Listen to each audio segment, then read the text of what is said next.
Hello, good evening. Doug here from The 100Fold Journey. Happy New Year to you all. Hope you're all doing well. Thanks for joining us tonight on our Wednesday night live, where we have the opportunity to meet our leadership team here at 100Fold.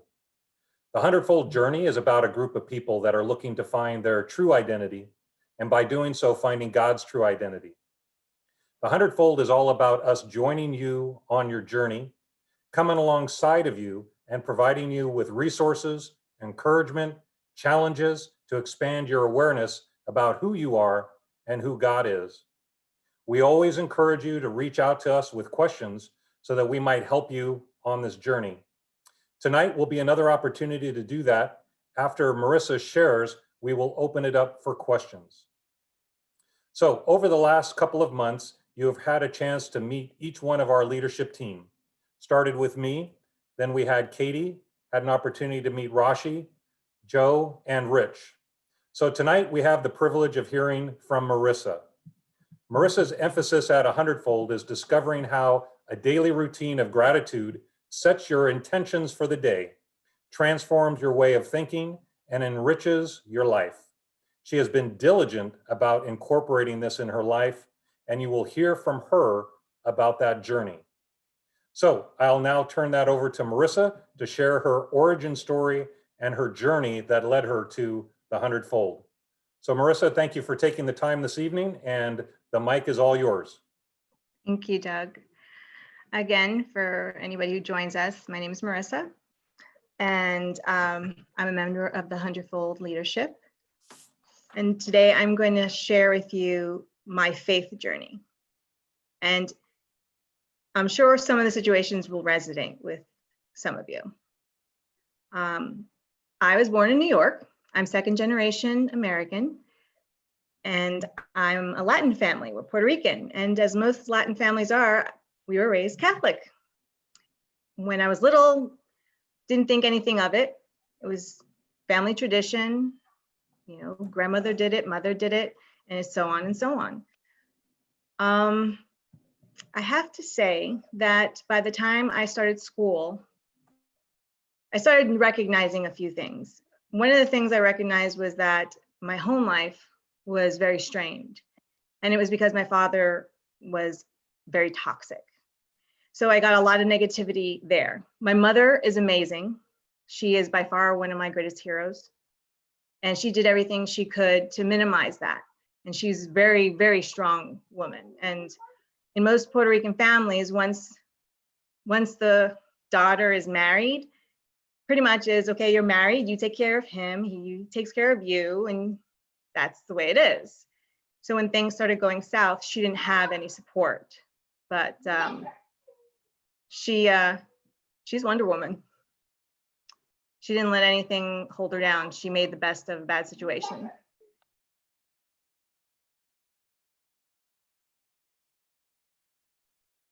I started going to Catholic school. And so I was getting negative information from my dad. You're a girl, you're worthless. I didn't want you. What am I going to do with you? And then I would go to Catholic school. And it was like a continuous loop of, you're a sinner, you can never do good, you must earn your place in heaven, you must earn God's grace, but you'll never do enough. The priests and nuns lasted only 3 years with me. I had several situations with them where I was very vocal. My mother told me later on that they said I was mouthing off and I was a smart aleck. And my mother said, well, she's giving you her opinion, and yes, she is smart. And she decided to take me out of Catholic school. Around this time, my parents divorced.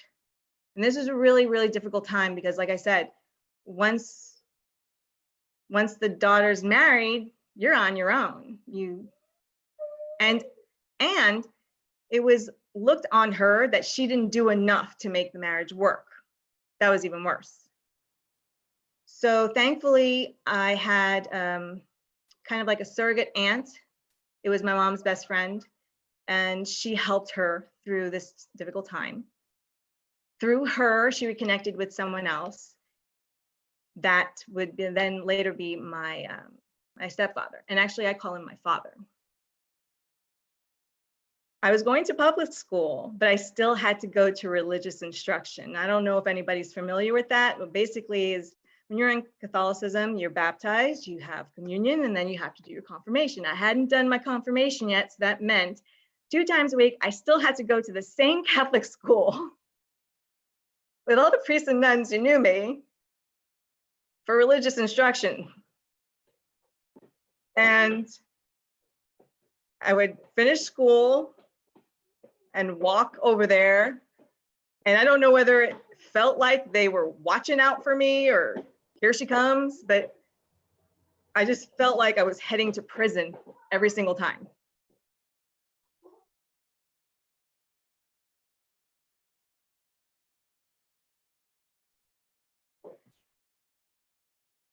Around this time, my new father and my mother decided they wanted to get married, and I was ecstatic because here was this man who just took us in, and he didn't have any characteristic like my father did. He spoke to me at my level. He allowed me to be curious and ask questions. He encouraged anything that I wanted to do, and he did the same with my sisters. And we fell in love with him. As far as we were concerned, he was our father. My little sister, he's the only one she knows as dad.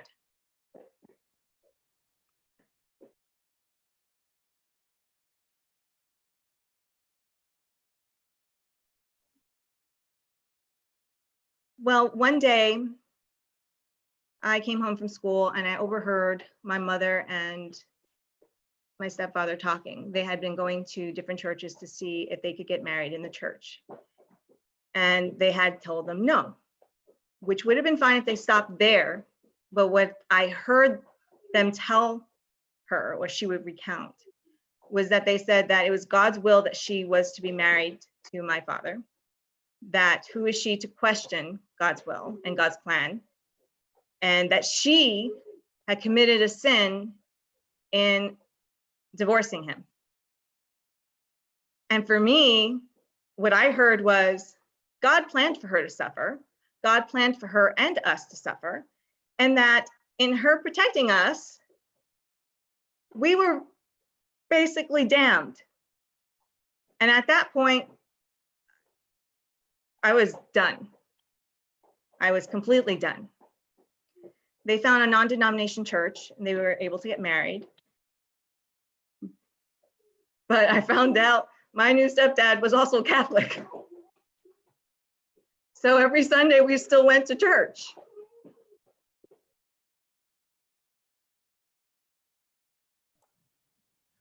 So just speaking for Marisa, she has a 6-year-old, and so bear with her as she. I'm sorry, my son. All right, it's your 6-year-old. 6-year-olds do that. Yes, So take your time. Don't let them throttle you. So please continue. But what was really amazing about my dad was he didn't like the rituals or the ceremonies either. He didn't like that message that we were constantly being pressed. You know, you're a sinner, the melancholy. I mean, every time I went into a church, it was so melancholy for me. And I felt like no matter what pair of shoes I wore, you heard me coming down and everybody turned to see who was coming. And they were making sure that you were kneeling down and doing the sign of the cross. And it was just oppressing. And my mom did her best. She tried to keep us separated, but every time we went to church, I always found a way to sit next to him because my stepfather gave me an allowance to kind of question that. And it was refreshing. You know, when we would go to church, they always had that time where it says, you know, God be with you, now greet your neighbors. And my dad and I would look at each other and we just constantly shake hands and peace be with you, because he knew I didn't like shaking anybody's hand. And we would just exaggerate it. And my mom would lean over and she would be like, all right, that's enough. And then the whole stand up, praise, kneel down, bow your head in prayer, stand up, sit down, kneel down. And sometimes he would make it a game for me. He goes, all right, ready? We're gonna go up, down, up, down. And again, you know, my mom was like, you guys respectful, but it was nice to have someone understand why I felt so conflicted with our religion. We moved to upstate New York. I'm gonna pause here because I'm trying to find the words to explain to you. You can take the girl out of the city, but if you put her in a small town, there are going to be issues. And it was a very, very, very transitional time for me. By then, we were only going to church on Sundays, and it was just kind of something that I did. I was having a really hard time with God. I also was feeling that my parents were having a hard time. They were doing everything right and constantly being put down. My father's parents were actually upset that they married my mother and disowned him. And I felt like God was punishing us and punishing him. So by the time I finished high school and I went to college, I only went to church during Christmas and Easter. And that was because I knew if my mom called me, she would say, "Did you go to church?" And I would say, "Yes." I joined the military, and quite frankly, I don't think I gave God any thought at all. I was disconnected. I felt like, well, you know what? He's not going to help me. I'm doing it myself. And that's what I did. And it was just an up and down roller coaster of emotions, constantly feeling like, well, maybe the priests are right. Maybe we're just here to suffer. Maybe that's what my lot in life is, suffer. That seemed to be the only thing, because we're never going to do enough to earn his grace. We're never going to do enough to earn our place in heaven. So that's all that's left.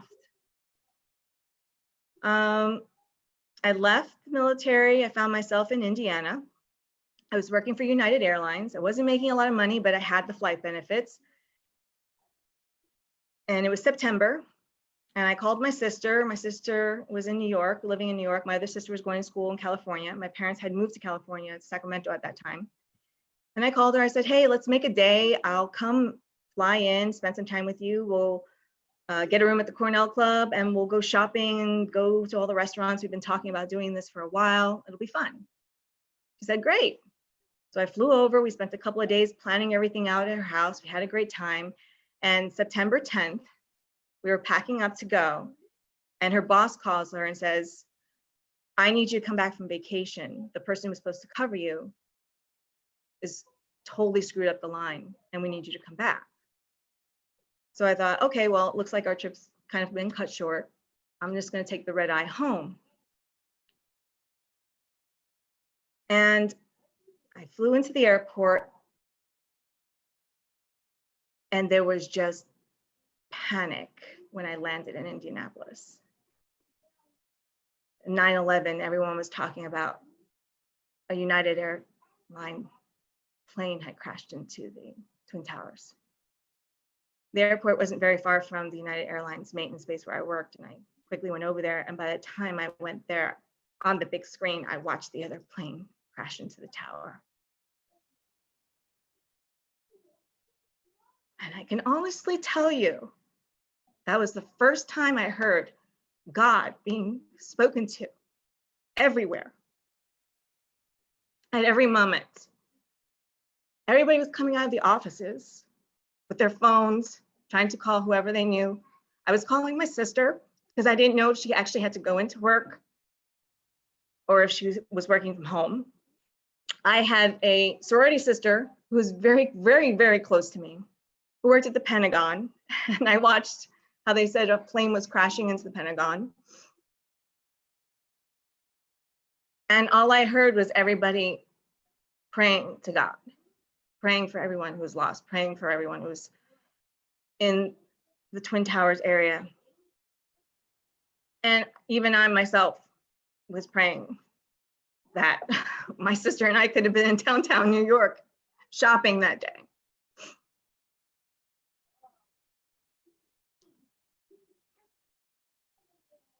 I started to kind of talk to him, not really prayer. I was always taught that prayer was something that you did in reverence quiet, kneeling, head bowed, and basically you didn't ask for anything. You confessed your sins, you begged for blessings, but you never asked for anything. And so I just started talking out loud to him anytime. A while later, my father had a heart attack in Sacramento, and I just felt like I had to be closer to him. So I found a job, I transferred out to San Francisco.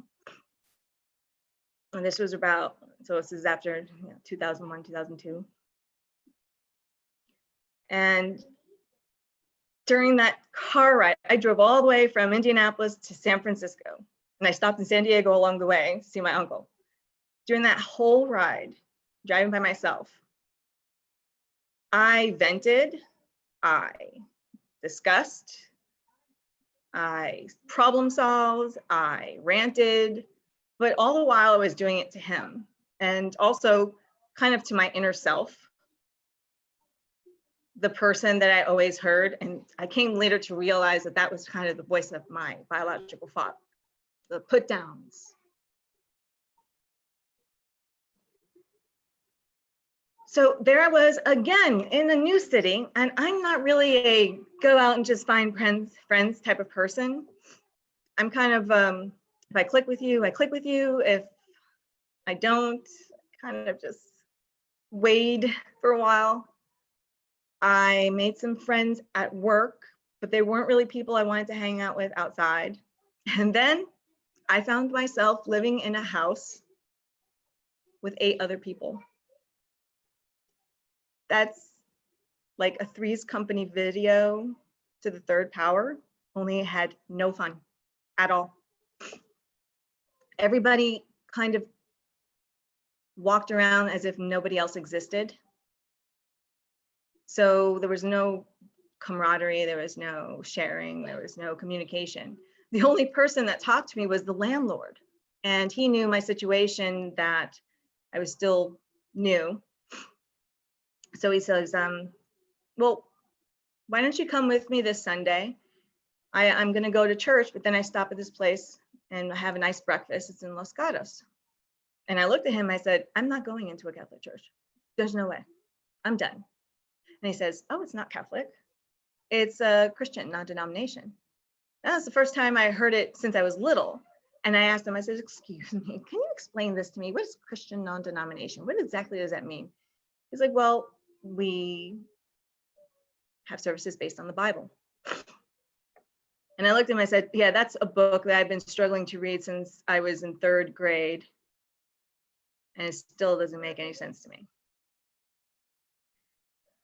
But he said, worst case scenario, you meet some people, you click. If not, you've had breakfast, you go home. So I went, and the first thing I realized, remember, I was used to going to churches. We're talking the Gothic buildings, the steeples, the crosses on the top. There was none of that. It was this pristine building, very simple, very clean. But what sold me was when I walked in, it was open. There was no pews, there was nothing for leaning, there was no confessionals. There's this beautiful stage, and on the stage was this band. And what captured me immediately was the music. The music about God wanting to speak to me, the music about God wanting to have a relationship with me, the music about God needing me, wanting me. And it was beautiful. It was beautiful. It was the most amazing thing I'd ever heard. And I found myself going back every Sunday. But old habits, they don't die unless you address them. And there was still that inkling about, okay, I'm going to church and I'm doing what I'm supposed to, checking off all the boxes, I'm tithing, I'm a good person, I'm trying to do good things. I still had that mentality that I had to do something for God to notice me.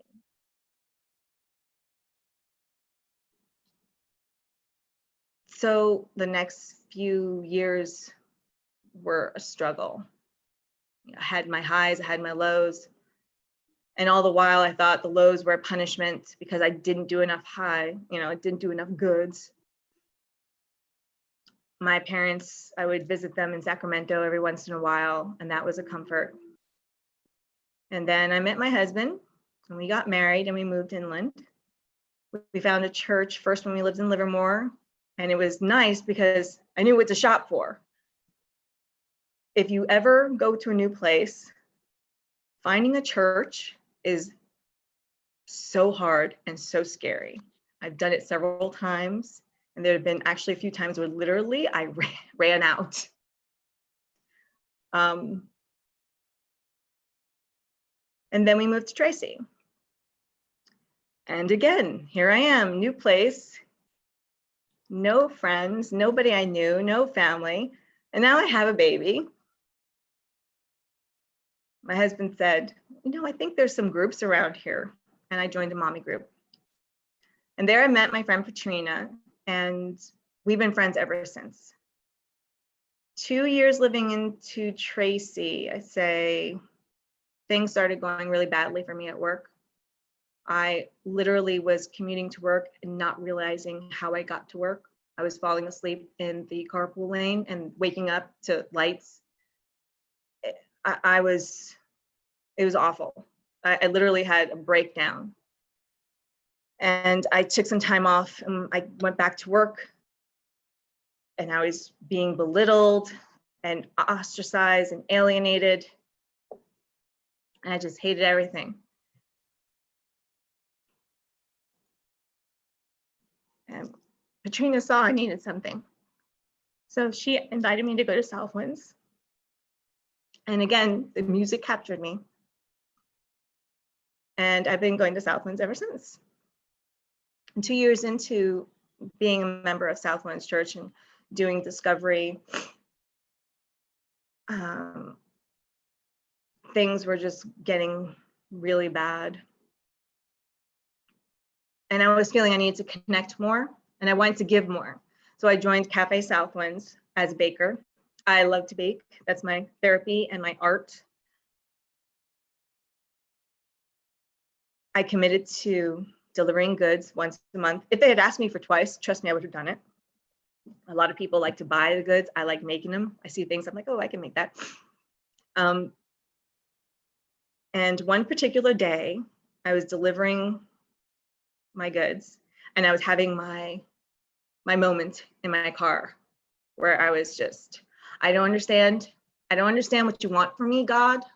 I don't get it. I try to talk to you. I don't know how to talk to you. I don't know how to pray to you. It seems like nothing I do is right. What am I missing? I got out of my car, put on my happy face. I see this tent, but I was just focused on getting my stuff delivered and then getting home so I could get ready for the next service. I said my hellos, dropped off my stuff. I walked out of the building, and right on the tent face, in gold letters, 40 days of prayer. I stood there for like a full minute. I kid you not. The lady who was managing the tent, she says, "Are you looking for a small group?" And I'm walking towards her, and I'm like, "You're showing off. You are so showing off right now. It's not even funny." I asked her about it. I never considered small groups because I'm more of a classroom type person. It's hard for me to go into a stranger's house. And then she was telling me, I was like, okay, why don't you tell me about this gold vision here? And she shows me the book, 40 Days of Prayer, and that the small groups are going to be focusing on that in the upcoming months. And I found one that was in Southwinds, and it was Doug's. I signed up, got my book, drove home. And my husband says, how did it go? I go, it went fine. I said, do you know how I'm always saying that the only thing I do subtle is my makeup? Everything else, you have to be very direct with me. He says, yeah. I told him what happened while I was in my car and what had happened as I came out in the poster I saw. He goes, yep, that's not subtle. That was meant for you. And January 2019, I started my first small group. 40 days of prayer was absolutely eye-opening. If you have ever struggled with prayer, I highly advise you to read this book and do the activities, because what you realize is prayer is exactly what you do to nurture your relationships with everyone else in your life. The only thing is you're doing it with God. And it could be in a journal, it can be in a book, it could be song, it could be talking in your car, talking in your mind, because that's where he is. It's an everyday conversation. It's continuous conversation with him. And he wants to know everything. And then we did 21 days of gratitude, and that was really life-changing for me. And it was life-changing for me on several different points. One, the Bible verses started having more meaning to me. More so that I was able to memorize and commit to memory my favorite one and have it stay with me. And anytime I start feeling like things are starting to spin a little bit out of control, I say that memory verse and I remember where my true focus is supposed to be. And having gone through the gratitude, it prepares you for the 21 days of identity. Because we're told so many times in our lives things that we are not, right? We were not worthy of God. We're not earning his grace. But the Bible and God even says the things that we are. But when we hear them the first time, you don't believe it. And then going through the identity, the first time I went through it, it was eye-opening. And the second and third time, I could say it with confidence and owning that I am God's adopted. I'm his possession. I'm his word. I'm his temple, seated with him, his righteousness, blameless, perfect. And to have that, to know that, it's very calming and it gives you the purpose that he always intended for us. In June 2020, I was then asked to join the 100-Fold leadership. And quite frankly, I was shocked because as far as I was concerned, I'm still learning. I'm still growing in my faith. But I said yes because if I can just show one person that it is as simple as knowing how good God is, then I've shared something great. And that brings us to today. A big step for me. So, any questions? Marisa, that was amazing. I haven't heard that whole story the way you described it, especially the 9/11, and I could feel and sense how difficult that was and life-changing. So thank you for being open and honest and sharing your story, because very impactful. So yeah, let's open it for anybody that would like to ask Marisa a question. So while we're waiting for people to jump in, so as far as 100-fold, how would you define 100-fold and what your role is, how you see your role with 100-fold?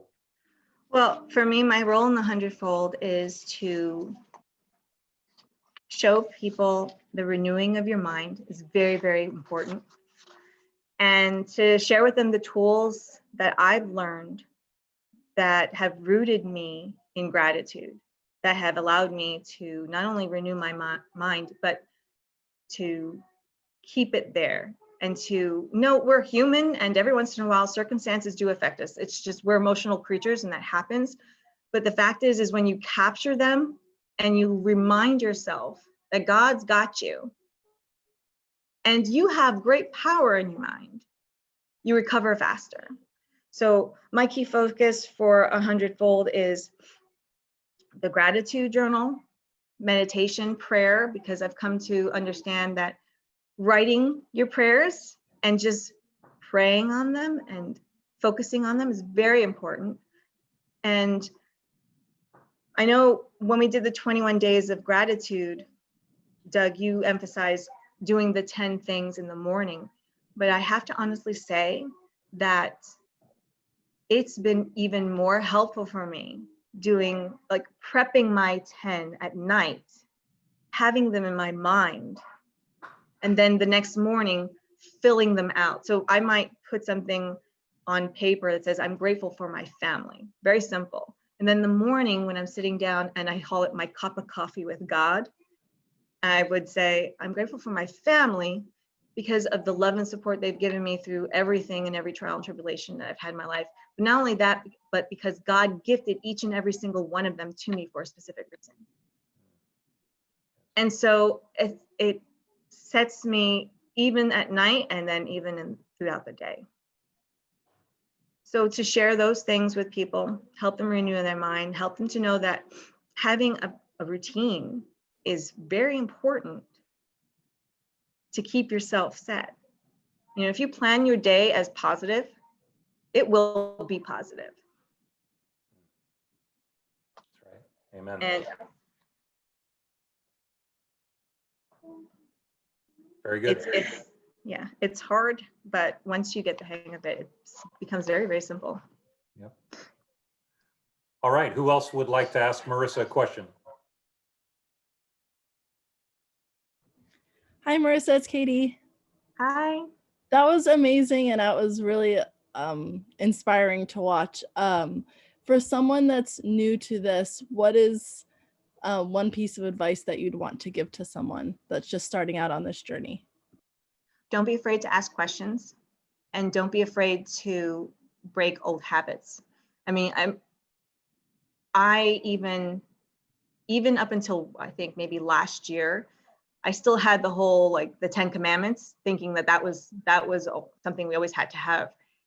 And to learn that that was part of an old plan, and that there's only one rule, and you and I both know it, to love as God has loved.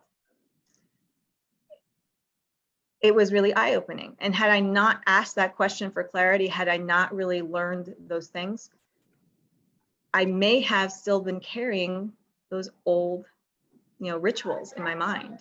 So don't be afraid to ask questions, and definitely try to find a memory verse that resonates with you.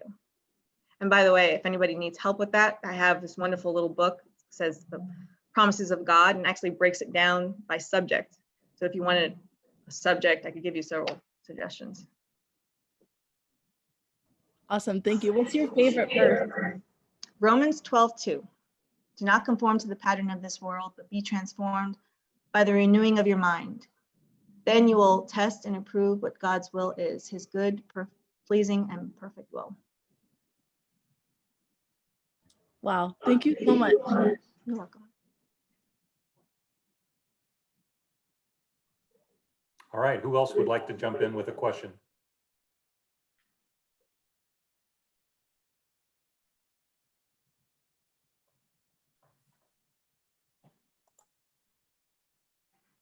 Maybe while we're waiting for one other person, I do have that book. So it's the 40 Days of Prayer. And Rick Warren, right? He mentioned it was gold, and yeah, it's definitely gold color, right? So yeah, not subtle at all. Not subtle at all. But it's an outstanding book.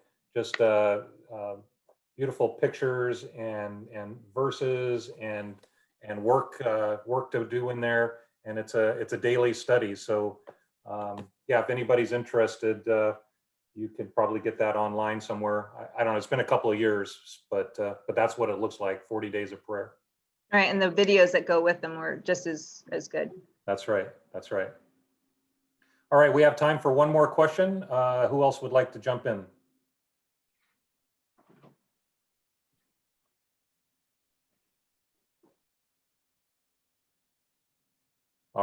If not, then we will close with that. Marisa, thanks again for that story. Very moving, very touching. I appreciate that. So again, thanks for your time, and I'm really pleased and excited that you are on our leadership team. You add a lot of value and wisdom to the group, especially what you've gone through and how you did that. And that process can be explained more as we get more mature on our website and such. We'll be sure to share some of that. So, so next week we do have another Wednesday Night Live, and it will be a group session where we have our leadership team. The majority of us will be talking next Wednesday, same time, but it will be all of us at the same time. We're going to ask questions among ourselves.